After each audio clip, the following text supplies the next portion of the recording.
بسم الله الرحمن الرحيم، والصلاة والسلام على أشرف خلق الله أجمعين.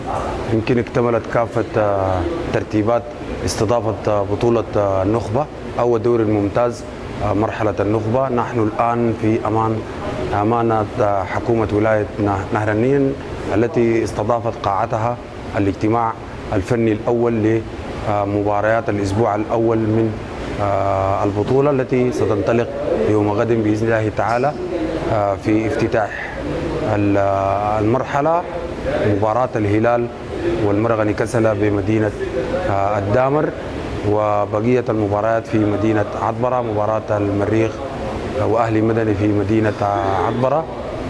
الحمد لله يمكن وصل وفد اللجنة المنظمة للمسابقات الاتحاد السوداني لكرة القدم لمدينة عطبرة لمتابعة كافة الترتيبات التي قامت بها ولاية نهر النيل من استضافة للأندية والحكام وكل المتعاونين لإنجاح هذه البطولة.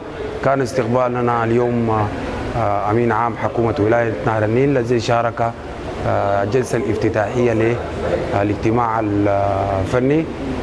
روح طيبة، روح جماعية من كل الأندية في الاتحاد السوداني لكرة القدم، شاكرين لكل من ساهم في إنجاح هذه البطولة، والذي يسعى في إنجاح هذه البطولة. بنعتبر مساهمة الرياضيين في هذه الحرب هي المشاركة واللعب وممارسة نشاط كرة القدم، باعتبار أن هي بتدي الإحساس بالأمان لكل الشعب السوداني، وهي مبادرة التي أطلقها الاتحاد السوداني لكرة القدم هي العودة للوطن. نتمنى التوفيق لكل الأندية المشاركة، نتمنى التوفيق لولاية نهر النيل مدينتي عطبرة والدامر عطبرة في استضافة هذه البطولة ونجاح هذه البطولة.